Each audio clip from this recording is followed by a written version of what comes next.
Muy buenas tardes. Damos inicio a la sesión ordinaria de la Academia Colombiana de Historia del día 10 de diciembre del año 2024 a las 5 de la tarde. Procedo a leer el orden del día. Lectura de aprobación del orden del día. Segundo, verificación del quórum. Tercero, saludo del señor presidente Armando Martínez. Cuarto, acto de posesión como académica correspondiente de la doctora Natalia Silva Prada. Quinto, se somete a aprobación de los miembros de la Academia las actas 4 y 5. Sexto, anuncio del ganador del Concurso Nacional de Historia. Séptimo, postulación de la candidatura del doctor José Miguel López Villalba como académico correspondiente extranjero. Octavo, presentación de libros recibidos por la Academia a cargo del académico de número Jorge Morales Gómez. Noveno, anuncio a los académicos sobre la fecha de la próxima sesión. Décimo, clausura a cargo del señor presidente. Está en consideración la orden del día. Muy bien. Aprobado el orden del día, procedemos a la verificación del quórum.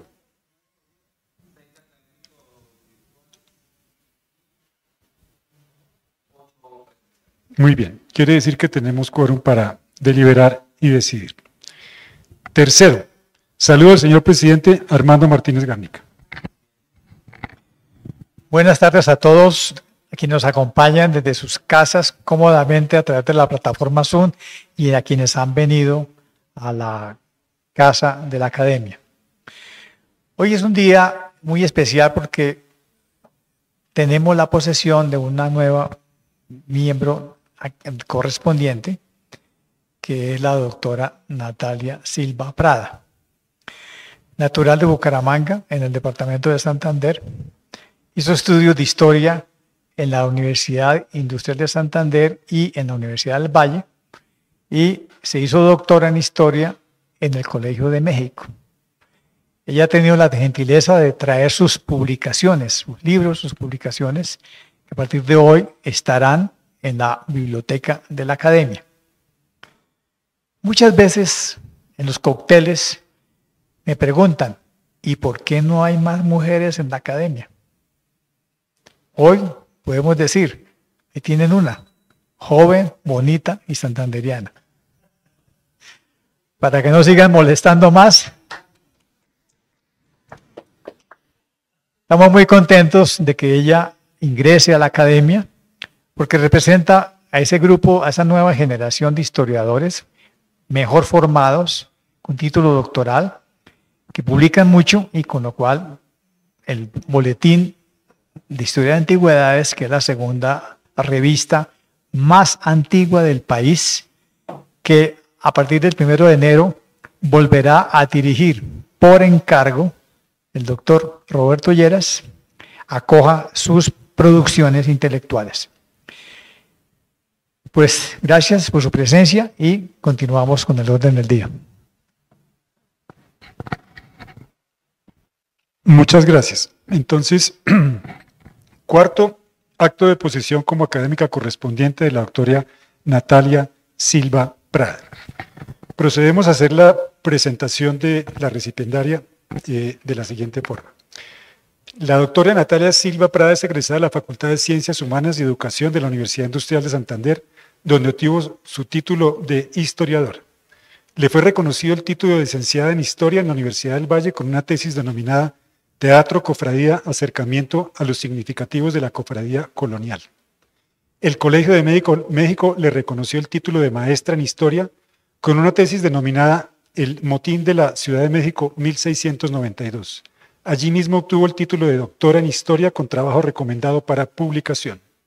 Igualmente adelantó estudios de Historia en la Universidad Carlos III de Madrid, profesora invitada en varias universidades, asesora de tesis y evaluadora de artículos de revistas internacionales y libros desde 1999 hasta el año 2023.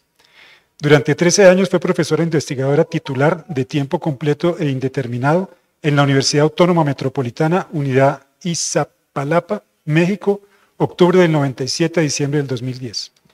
Es autora de varios libros y publicado artículos de investigación histórica en revistas especializadas, así como de varios capítulos de libros históricos. La doctora Natalia Silva pertenece a varias sociedades históricas y cuenta además con una amplia experiencia en la cátedra y la investigación histórica. Procedemos a la toma del juramento. ¿Ah?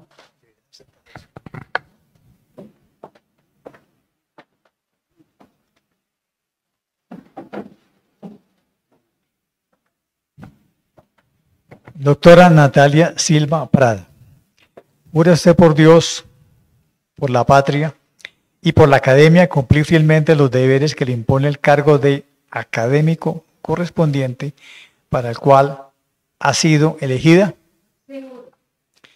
Si así lo hicieres, que él y ellas os lo premien, y si no, que él y ellas os lo demanden.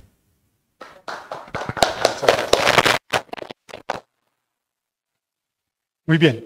A continuación tenemos la disertación del académico recipientario sobre el tema Brujas e inquisidores nativos en el Virreinato Neogranadino 1746-1764. Doctora Silva, tiene la palabra.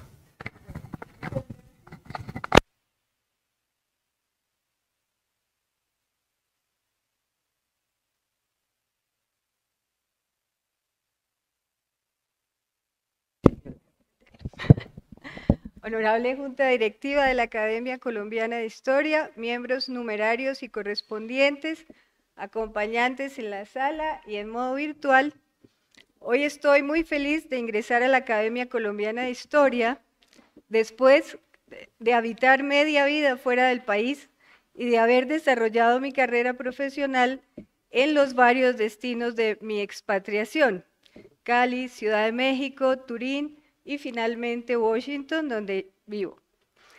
Yo no me he ocupado en particular de la brujería. El tema que escogí para la publicación en el boletín es un aspecto que se deriva de mis investigaciones recientes.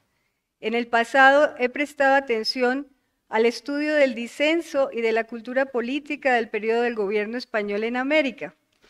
Transité por los aspectos culturales de las rebeliones indias, en especial en la Nueva España, y de allí pasé a estudiar la publicación de escrituras subversivas, específicamente de los pasquines, y la enemistad capital en tiempos más recientes, y las emociones en varios reinos americanos, entre ellos el Nuevo Reino de Granada. De la mano de este último tema, que es el aspecto central de mi libro publicado en 2021 por la Universidad del Rosario, Pasquines, Cartas y Enemigos, llegué pues a interesarme en casos donde se presentaron delitos atroces, formas extremas del lenguaje emocional, que es de lo que les voy a hablar hoy. Las brujas siempre han existido, porque los hombres creen en ellas. Aún en nuestro presente hay rezagos de ese tema que hoy nos congrega. En 2008, en Copey de Brumalí, pueblo indio de Costa Rica, a puro palo, los hermanos Seferino y Rubén García mataron a su cuñado Joaquín Bejarano, convencidos de que era maligno para el pueblo y de que con esta acción salvaban a su familia. Con sus artilugios, Joaquín hechizaba y enfermaba a la gente. La Jagua en Huila, también donde se guarda el recuerdo de la quema de una bruja en la plaza en fecha incierta y de otras dos en la ribera del río Suaza a finales del siglo XIX, y Silos, en norte de Santander, tienen en la actualidad fama de ser pueblos de brujas. Pero también Cartago, Quimbaya, Honda, Mompox, San Antonio de Palmito. En mayo de 2023, una águila arpía en peligro de extinción fue baleada en Caquetá, porque los actores del hecho pensaron que era una especie de bruja. En la Edad Media, las creencias de las mayorías tendían a configurarse como formas de la realidad, y veremos que los ecos de esa mentalidad subsisten por largo tiempo.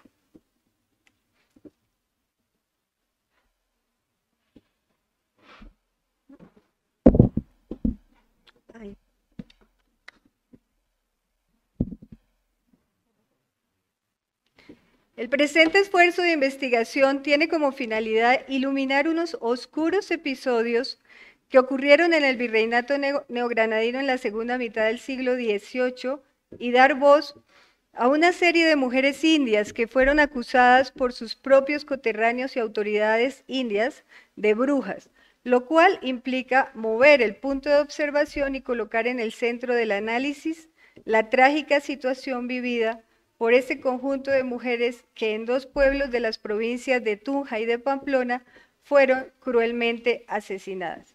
En lugar de centrar el foco de atención en las acusaciones de brujería o de yerbatería, parto de las consecuencias, es decir, de una serie de ajusticiamientos realizados a espaldas de las autoridades civiles españolas para proceder, citando a Nathan Bactel, a un análisis regresivo del presente de ese momento al pasado.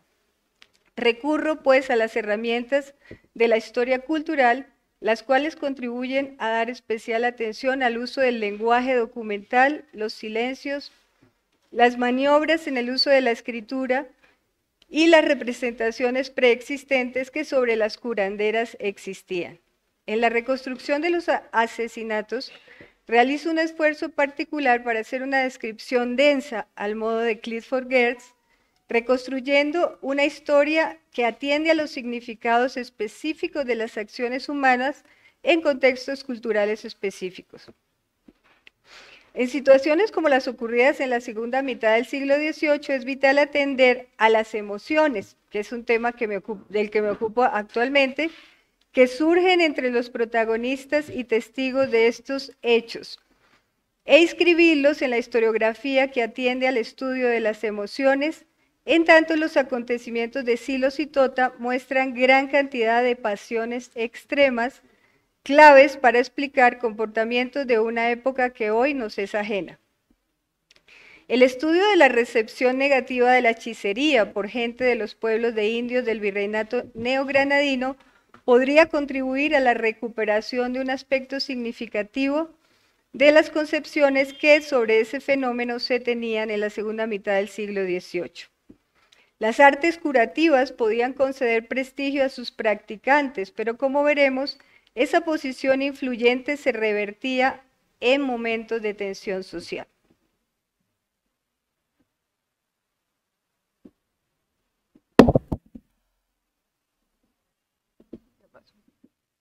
Ya me salto uno, ¿no?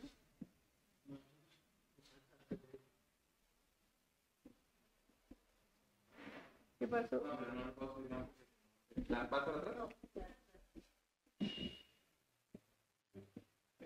Listo. Entonces, estos son los casos que pude trabajar.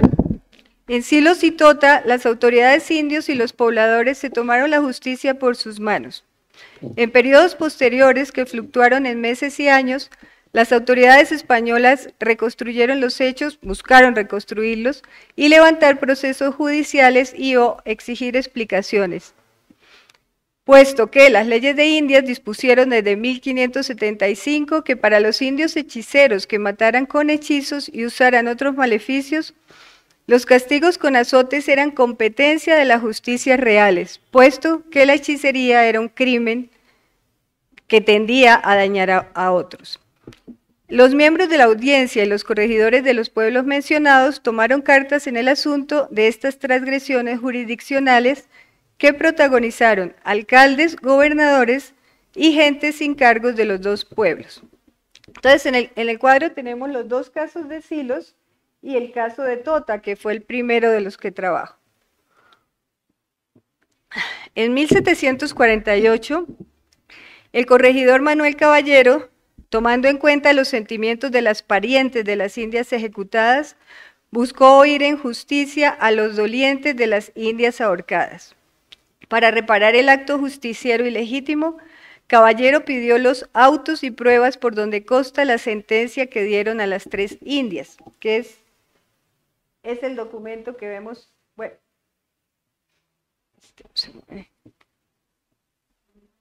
es este documento que está a la izquierda y el de abajo.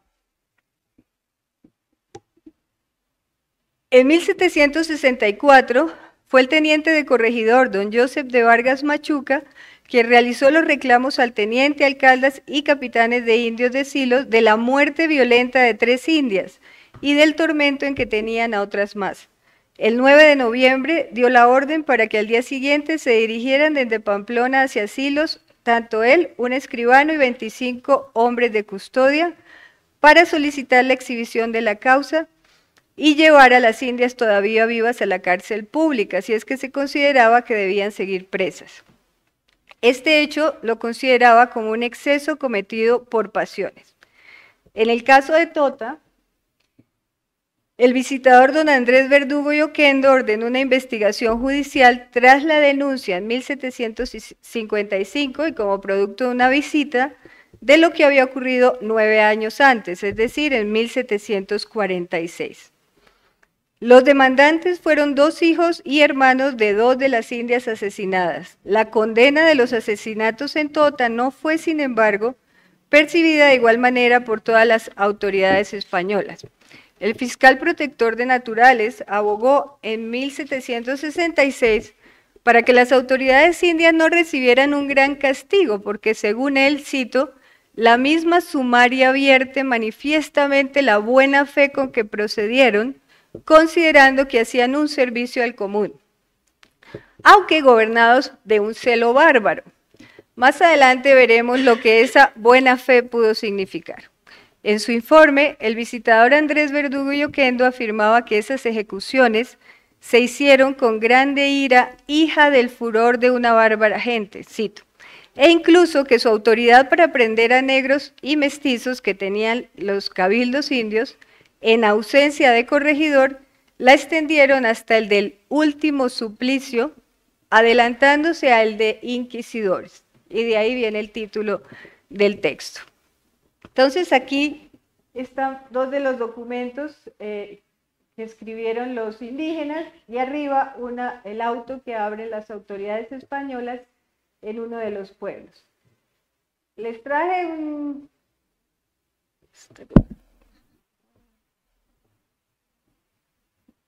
una parte del documento, digamos, para ver el tono del supuesto auto de Silos del 1748, en donde señalo en amarillo lo que son, digamos, lo que ellos pretendían que eran pruebas, que eran solo indicios, quejas y malos créditos, o sea, malas famas de gente, de 3 mujeres que tenían fama de yerbatera.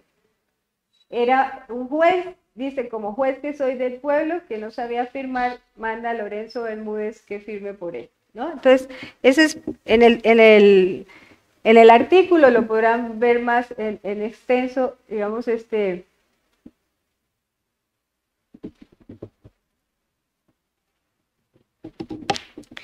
documento. Pasemos brevemente, porque esto es un tema muy largo, el tema de la magia y la historiografía. Hace muchos años, en sus libros, Diana Ceballos se preguntaba si a los indígenas alguna vez los habían tildado de brujos. Ella concluía que no, pero supongo que estaba pensando en los casos de la costa atlántica que ella había trabajado sobre población africana, y en un extremo opuesto, Hermes Tobar se refirió, digamos, de manera descriptiva a los casos que estoy trabajando hoy como explosiones de brujería, lo cual me parece también un poco exagerado del otro lado. Bueno, es importante ver que las prácticas mágicas son manifestaciones de poder místico y que su persecución era una forma de control social y de canalización de la violencia en cualquiera de los pueblos en que ocurrieran, que reflejaban conflictos comunitarios por el poder y por la tierra, y que se alimentaban de rumores y de temores. Y que también servían, en muchos casos, para justificar lo inexplicable. Para Stewart y Strater, que son 2 antropólogos, aunque los estudiosos de diversas disciplinas han tratado de establecer distinciones conceptuales entre brujería y hechicería, en realidad lo que la gente hacía era unificar ideas y prácticas y borrar distinciones. La diferenciación entre la brujería como aquella práctica en la que se da una mediación con el demonio y la hechicería como una práctica que acude al uso de sustancias para maleficiar a otros, no parece existir en los casos que analizaré, no al menos entre los indios justicieros que se refirieron de forma indistinta a estas mujeres como moanas, hechiceras y brujas.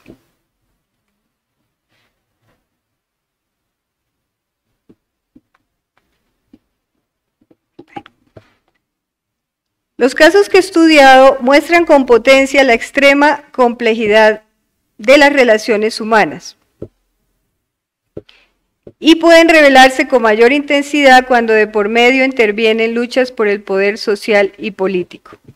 En el caso de los indios de Silos específicamente, ellos se justificaron diciendo que la justicia española previamente había omitido o había actuado en demasía en casos similares. Y entonces por eso decidieron apropiarse de las atribuciones de la justicia española, asumiendo que las indias ejecutadas tenían deudas con la justicia. Y expresaban temor a la desaparición del pueblo. Decían que 300 indios más o menos que vivían en Silos en esa época podían ser extinguidos por 3 mujeres. Y la misma situación se presentó en 1748 y en 1764, comparándolas con la peste. De igual manera, estos casos nos ayudan a revelar expresiones extremas de emocionalidad que culminaron en varias muertes y que por su intencionalidad y reiteración yo homologo a la definición de delito atroz, del cual hacía parte el homicidio y con más razón aquel que seguía rituales de naturaleza aterradora, cruel, impía o monstruosa, como veremos. Otro elemento que ayuda muchísimo a que este proceso se diera fue la deshumanización, digamos la deshumanización por parte de los nativos contra sus coterráneas, ¿no? Porque esto nos ayuda a entender comportamientos como los que protagonizaron hombres y mujeres en Tota y en Silos, que los acerca, guardadas las proporciones, porque en la época en que existieron los extirpadores de idolatrías, ellos tenían cierta legitimidad. Esos viejos extirpadores de idolatrías de los siglos XVI y XVII, que en su afán de imponer una nueva religión, categorizaron a las antiguas prácticas indígenas como demoníacas y a sus oficiantes como letrados, ministros, falsos sacerdotes, rabinos, maestros de superstición, médicos y dogmatizadores. En la lucha contra las llamadas idolatrías, que en el Nuevo Reino de Granada se extendió entre 1534 y los primeros años del 17, la tortura fue usada en sus diferentes modalidades y fases: amenazas, prueba de la cabulla y quema de reliquias.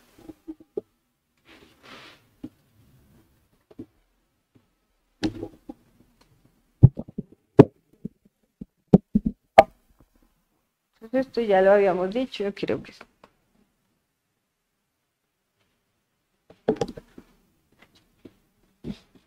Según lo vertido en las declaraciones y descripciones, tanto por indios como por curas, los poderes sobrenaturales de estas mujeres parecían ir más allá de la práctica de la sanación y acercarse a la llamada magia negra o brujería por los españoles.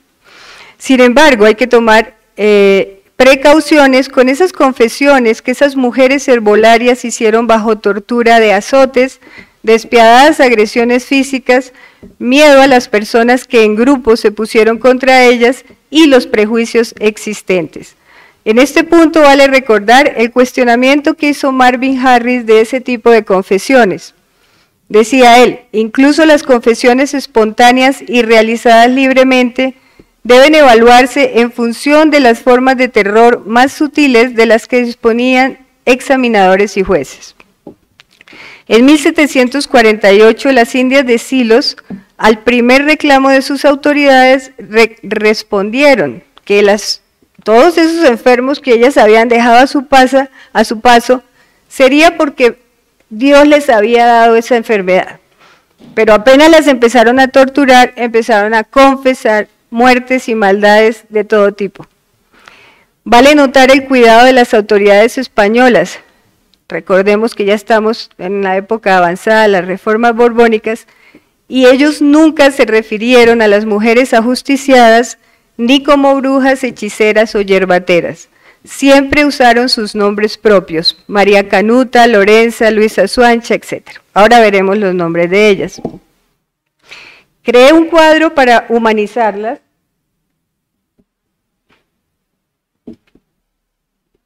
¿Me puedes pasar? Sí. Para humanizarlas. Estos son los nombres de las las víctimas, en Tota murieron Alfonsa Cuenta, Luisa Suancha, su hija, Salvadora Virca y María de los Santos, hija de Salvadora Virca. Una mamita sin nombre, que era una anciana, y dos mujeres torturadas que sobrevivieron, Martina de la Cruz y Bárbara Acuña. En Silos, en 1748, se habla de Rosalía, Lorenza y Anastasia, y en Silos, en 1764, de Juana Canuta o Juana Mogotocoro, María Romualda o Juana Romualda, Juana Estrada, y otra serie de personas que no fueron muertos. Antonio Rivera, marido de Estrada, que huyó, Ventura, hijo de Manuel Villamizar, que huyó, y otras mujeres que parecían ser aprendices. Simona, hija de Canuta, Tomasa Turmequé, Tomasa Esperanza y Josefa Antolines, que fue desterrada. El número de estas mujeres, digamos, es pequeño. En comparación al número de victimarios, a los que yo llamo victimarios.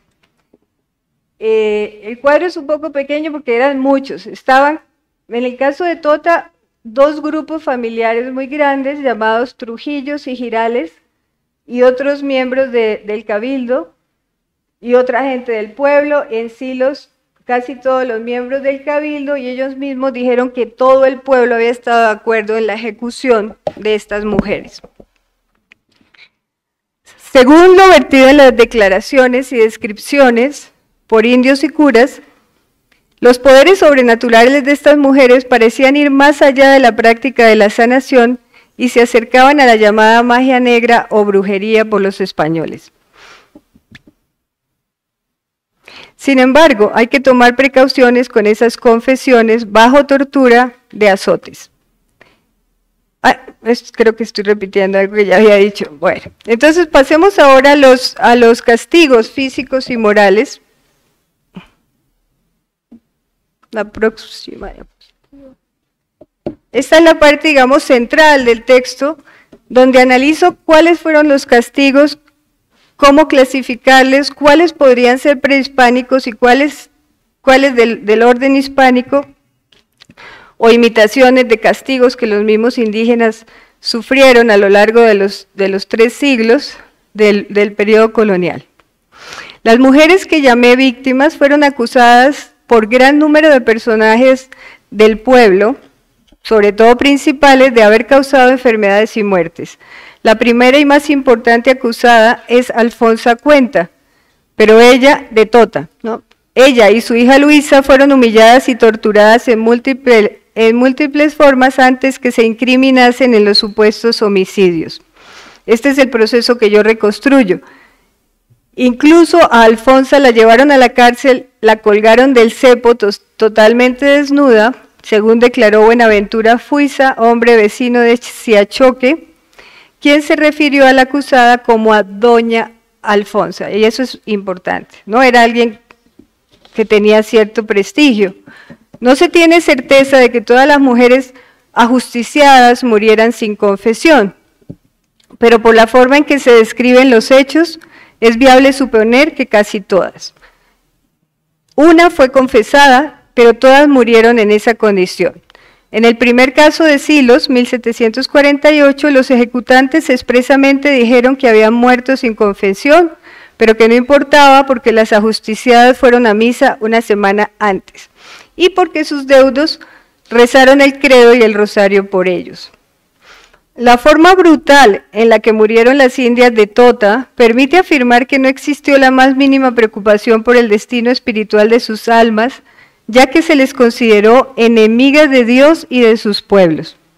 En 1748 el cura del lugar estaba ausente de Silos, pero en 64 estaba allí. En Tota, en el 46, también estaba el cura y una mujer fue confesada por él. En ese mismo pueblo, los testigos se refirieron explícitamente a la negación al entierro cristiano. Cuando mataron a Alfonsa, el teniente del pueblo le preguntó al cura si la enterraría, a lo que de manera sorprendente dijo que no merecía templo ni tierra, sino que su cadáver fuera tirado. Esta frase pudo animar a los victimarios a las actitudes que demostraron con los cuerpos muertos. Alfonsa Cuenta y Salvadora Virca, las dos indias mayores, fueron de hecho la primera tirada por una loma y la segunda arrastrada por el campo. Por otro lado, y en un gesto que recuerda el destino de los reos pertinaces y relapsos de la Inquisición, Luisa Suancha fue quemada en una hoguera de paja junto al ser que llevaba en su vientre, y las tres Juanas de Silos, Canuta, Romualda y Estrada, obligadas a quemarlos con golos, supuestos instrumentos para sus hechicerías, en público y en mitad de la plaza. A la mañana siguiente de la quema de Luisa, algunos testigos describieron el pequeño cerebro de un bebé junto a los huesos de su madre, los cuales estaban comiendo los perros. A las tres indias, respectivamente en 48 y en 64, les dieron ahorcamiento. Para analizar este cuadro de castigos, no sé si se ve bien allí todos los castigos que hubo, tomé en cuenta no solo los casos de Silos y de Tota, sino otros más que ocurrieron en Tabio en 47, Huaca en 1685 y Cácota de Velasco en 1685. Los tormentos y colgamiento en el cepo por los pies, los brazos o alternando los miembros fueron los castigos más frecuentes que se infligieron a las supuestas brujas hechiceras después del rubro muerte sin confesión. A ellos siguieron ahorcamiento, numerosos azotes y otros castigos menos homogéneos y diferenciados en los dos pueblos, como amenazas, la mutilación de oreja, el cabresteo, que era llevarlos así con una cuerda a lo largo del pueblo, las pedradas, el arranque del pelo, las patadas, el desnudamiento, la quema en la hoguera, el descuartizamiento post-mortem, esto sí fue hecho por una autoridad española, la exhibición de la cabeza y la humillación final del cadáver arrojado por una loma. Dejé para el final la descripción en palabras de los propios testigos de los dos castigos más crueles y extremos sufridos, los de Alfonsa Cuenta y su hija Luisa Suancha de Tota. Yo tomé varias de las descripciones hechas por los testigos y todos los relatan de manera diferente, pero traje dos ejemplos. A Alfonsa la traían agarrada de los brazos y en un palo cerca del convento la ataron de un pecho con una cabulla de fique y la colgaron del palo.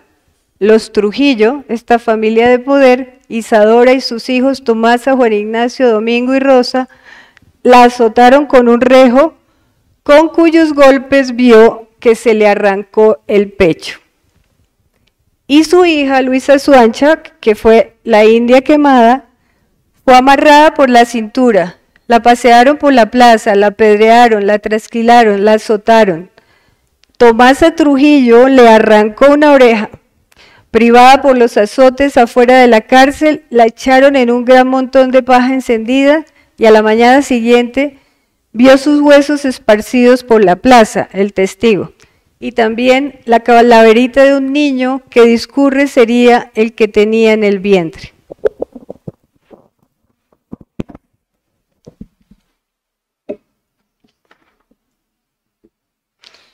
Bueno, entonces el destino de Luisa y de su madre fueron aterradores, ¿no?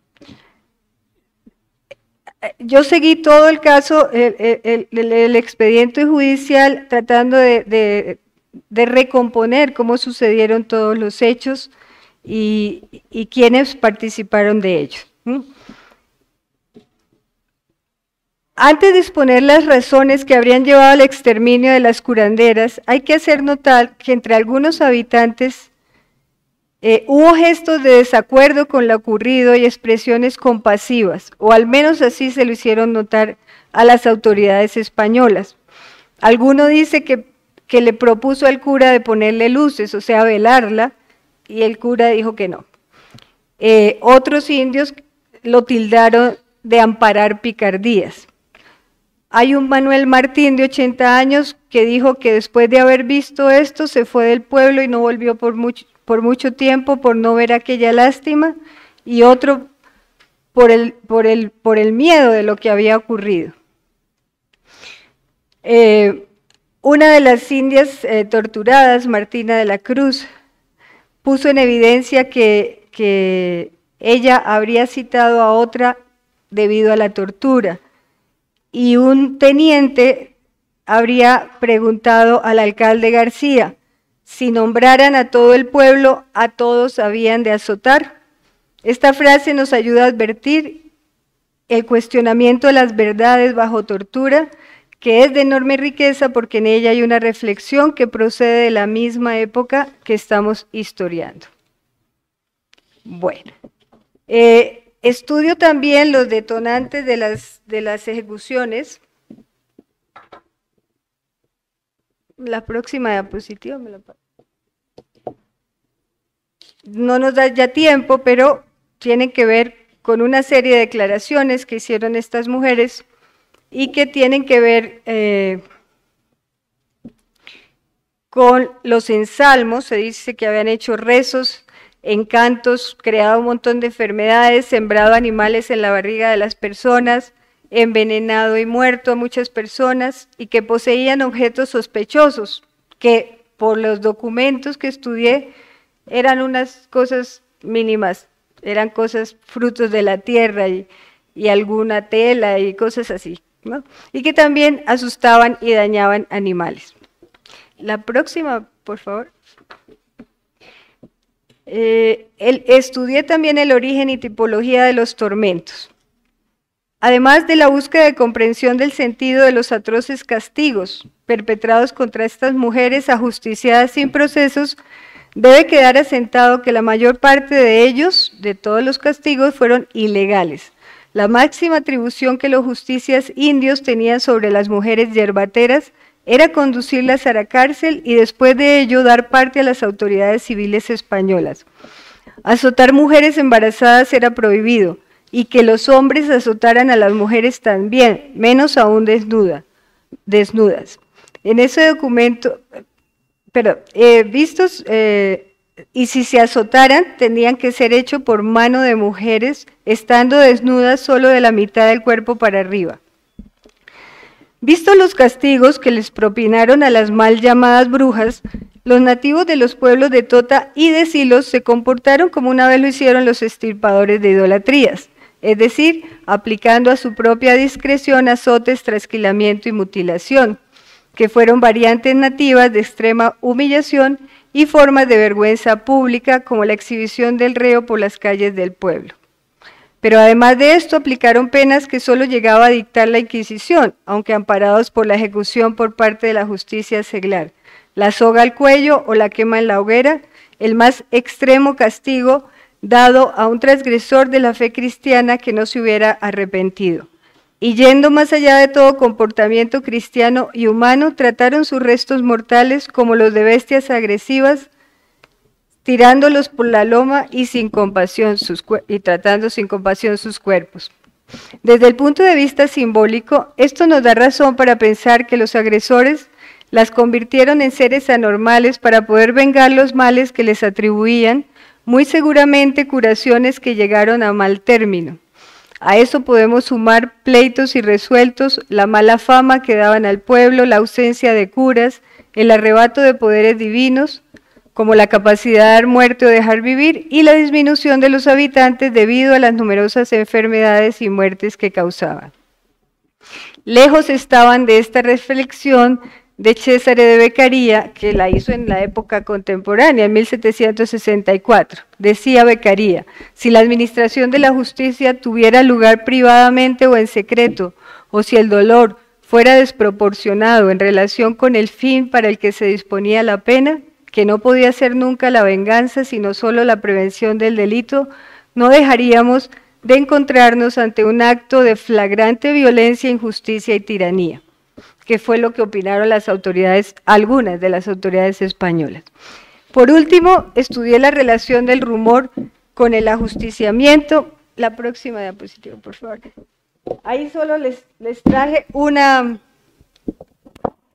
documento donde podemos ver uno de los testimonios de Joseph Cabeza, que en Silos pidió dijo que él había pedido solo que citaran a una de las indígenas, no dijo que la mataran ni que la torturaran, él dice que solo pidió que ayudara a curar a su hijo, al que según él le había dado veneno.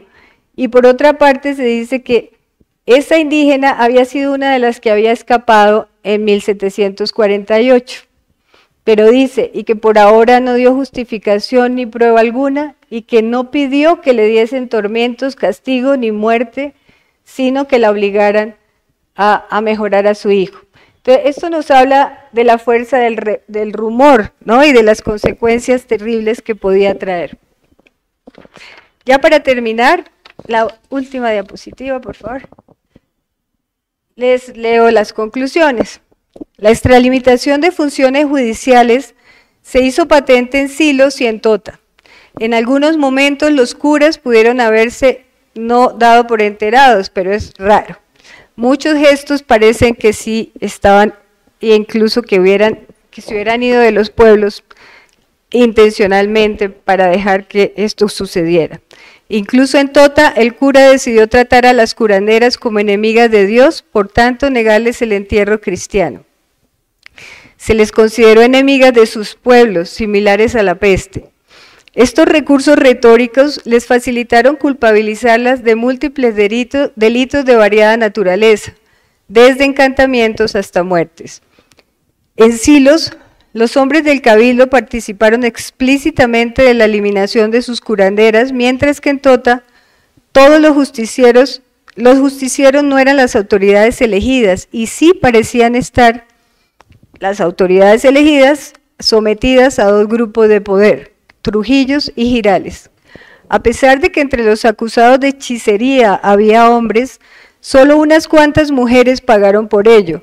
Esto revela que para la segunda mitad del siglo XVIII en los pueblos de indios andinos ya el cuerpo femenino se había convertido, como en la Europa occidental moderna, en un recinto del pecado y del mal.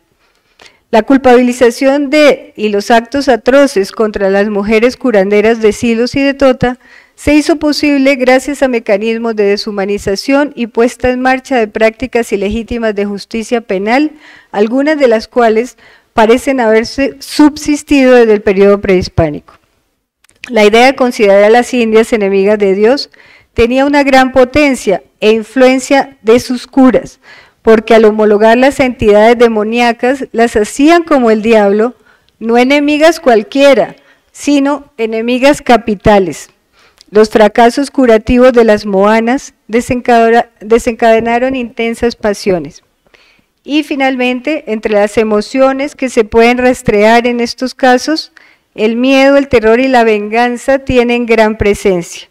El miedo real o justificativo pudo ser sentido por víctimas y victimarios ante la muerte, las enfermedades y los daños materiales. No obstante, esa emoción no debería opacar a la venganza, cuya intensidad impresionante es palpable en el pueblo de Tota, siendo este uno de los componentes de la furia, ira o furor. También se percibió indignación, impaciencia o cansancio e indiferencia que en sus expresiones extremas llevó al surgimiento de la crueldad. También se puede pensar en el sentimiento de vergüenza que habrían sentido las mujeres humilladas con la desnudez, las mutilaciones y los azotes, así como sus familiares. En el otro extremo, al de la crueldad, surgieron emociones compasivas del tipo del dolor moral, del dolor de los familiares y de la necesidad de buscar o encontrar justicia retributiva. Es que surgió el interés de las autoridades españolas de castigar las acciones arbitrarias de los indios de Silos y de Tota contra sus propias coterráneas. Muchas gracias.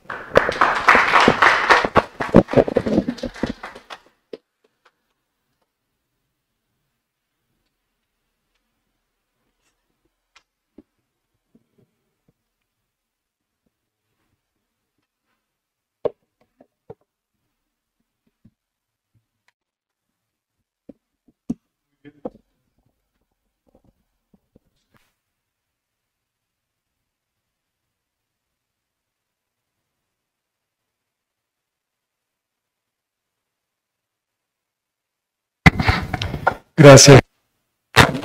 Procedemos a la entrega del diploma que la acredita como miembro correspondiente de esta academia.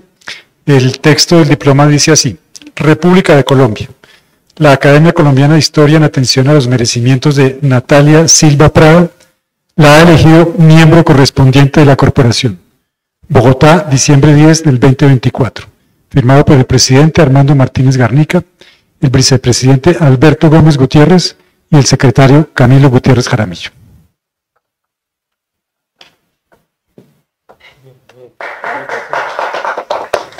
Felicitaciones.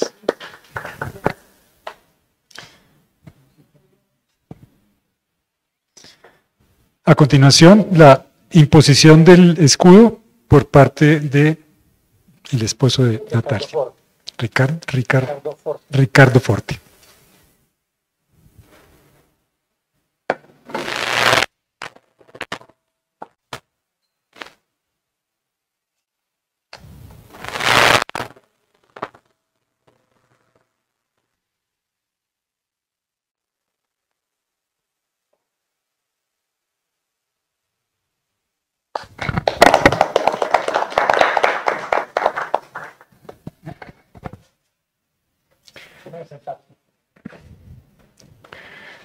Muy bien. Continuamos con el orden del día. Punto número 5. Se somete a la aprobación de los miembros de la Academia las actas número 4 correspondientes a la sesión del martes 15 de octubre del 2024 y número 5 correspondiente a la sesión del 22 de octubre del 2024, las cuales fueron enviadas a los académicos el día 2 de diciembre del 2024. Muy bien, quedan aprobadas. Muchas gracias. Sexto, anuncio del ganador del concurso nacional de historia. Entonces, seremos breves en el sentido de que pues ya ha sido circulado el anuncio. Simplemente quiero dar lectura a la parte resolutiva de la resolución que declaró el ganador. Dice así: artículo primero. Declarar como ganador del Premio Nacional de Historia de la Academia Colombiana de Historia 2024 al señor Álvaro Garner Posada. Artículo segundo. Disponer la entrega al ganador del dinero señalado en el reglamento del premio. Artículo tercero. Ordenar la publicación de un anuncio del resultado del premio en un diario de amplia circulación nacional. Artículo cuarto. Insertar en el Boletín de Historia de Antigüedades de la Academia y en la página web de la misma el texto de la presente resolución. Artículo quinto. Publicar en la colección de la Academia Colombiana de Historia el texto del trabajo ganador del premio. Esto tiene fecha del 4 de diciembre del año 2024. Muy bien. ¿A quién? Pero es que... qué pena. Entonces, ponemos de presente que se encuentra entre nosotros el académico Álvaro Garner. Entonces, por favor, ponerse de pie, que queremos reconocerlo con un aplauso.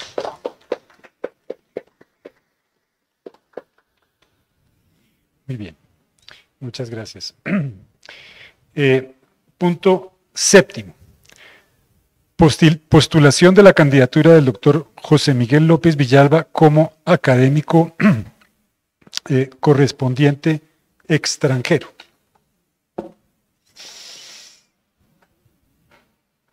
Entonces,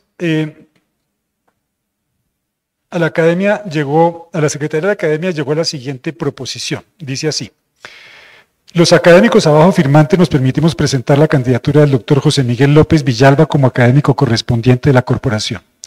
El doctor José Miguel López Villalba ha sido catedrático de la Universidad de Ciencias y Técnicas Historiográficas desde el año 2018, profesor titular de la universidad del 98 al 18, con 5 sexenios de investigación y 6 quinquenios de docencia. Universitario, ha estado vinculado a la Universidad Nacional de Educación a Distancia en España desde 1982, año en que comenzó a cursar la carrera de Geografía e Historia mientras ejercía como profesor de Educación General Básica. Accedió por concurso de posesión al cuerpo de profesores de enseñanza media. En el año 93 ingresó como profesor ayudante en el Departamento de Historia Medieval y de la Facultad de Geografía e Historia de la UNED. En dicho departamento ha desarrollado toda su carrera docente universitaria, alcanzando los niveles de profesor titular en el año 98 y el de catedrático de la universidad en el año 2018. Simultáneamente debe subrayarse la intensa actividad docente en diferentes universidades de América Latina y en Colombia, en la Universidad de La Salle, la Universidad Autónoma de Colombia, la Universidad Externado de Colombia, la Universidad de Medellín y la Universidad de Bucaramanga. En Europa ha desarrollado labores docentes en posgrado en la Universidad Nova de Lisboa y en la Universidad de Oporto, ambas en Portugal. Igualmente ha participado en múltiples proyectos de investigación. Los títulos de algunas de sus obras son Aproximación a la vehemencia como género festivo en la Castilla bajomedieval, Una institución española en el Nuevo Mundo, El Cabildo de Cusco en el siglo XVI, Normas españolas para la transcripción y edición de colecciones diplomáticas. Firman los académicos numerarios Adelaida Surtiz y Gustavo Altamar. ¿Aprueban los señores académicos que pasen esta candidatura al comité de candidaturas para que hagan estudios? Aprobado. Aprobado. Muy bien. Entonces, pasamos al punto octavo, que es la presentación de libros recibidos por la Academia a cargo del académico de número, doctor Jorge Morales Gómez. Gracias. Bueno, recientemente han llegado los siguientes libros a la Biblioteca de la Academia. De Tatiana Rentería Campaña, El ideario federalista de Juan José Nieto Gil, 1835-1864, publicado en el 2016. Es una tesis doctoral de la Universidad Javeriana. No es publicada porque está todavía el documento manuscrito aprobado por la universidad. De José Gregorio Maita Ruiz, Poder Naval de la República de Colombia, de 1823 a 1830, 2 tomos.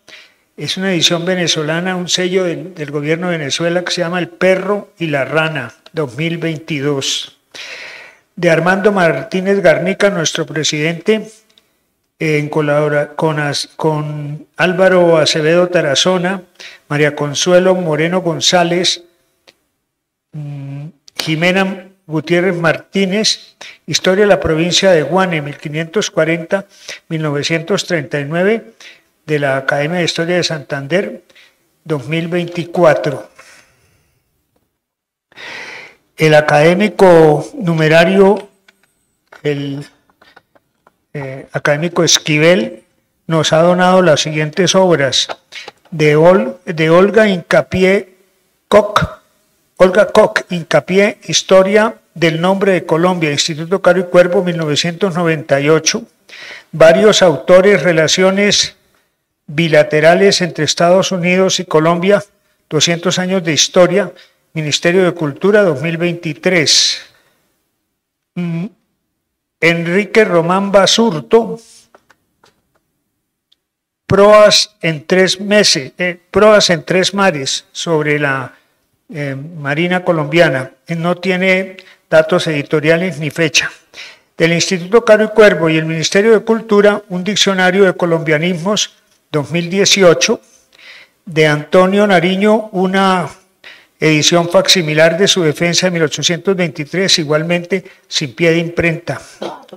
De Rocío Londoño Botero y Alberto Saldarriaga Roa, La ciudad de Dios en Bogotá, el barrio Villa Javier, por la fundación, editado por la Fundación Social, 1994. Hasta ahí los aportes del académico Esquivel. Ya han llegado las siguientes revistas. La revista científica General José María Córdoba, del Ejército Nacional, número 27 del 2019, y las memorias del segundo Congreso de Antropología, que es una edición que estaba refundida en la hemeroteca del Boletín de Antropología de la Universidad de Antioquia del año 83. Eso es, señor presidente, lo que ha llegado. Muchas gracias, académico Morales. Entonces pasamos al octavo punto, que es el anuncio a los académicos sobre la próxima fecha de la sesión, que será el día 28 de enero del año 2025 para la posesión como académico de número de Óscar Almario. Y finalmente, clausura a cargo del presidente. Con el diploma que la doctora Natalia Silva Prada tiene en sus manos y con el pin que le han puesto, ya es académica correspondiente nuestra. De nuevo, estamos muy contentos de que engrose con su sabiduría la academia y esperamos que sus artículos aparezcan en el boletín.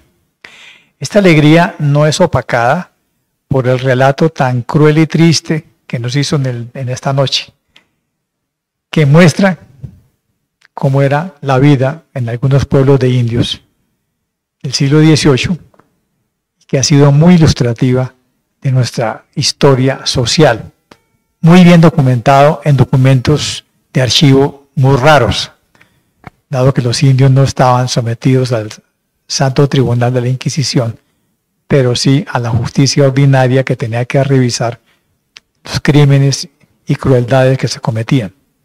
Hemos aprendido mucho esta noche y aunque Magdalena llore por el relato tan triste, estamos muy contentos de que vengan a acompañarla en la academia. A todos ustedes muchas gracias por venir y la recipiendaria, la actual académica, los invita a una copa de vino en la sala de los virreyes, que algunos llaman Sala Alberto Lleras Camargo. Buenas noches y muchas gracias.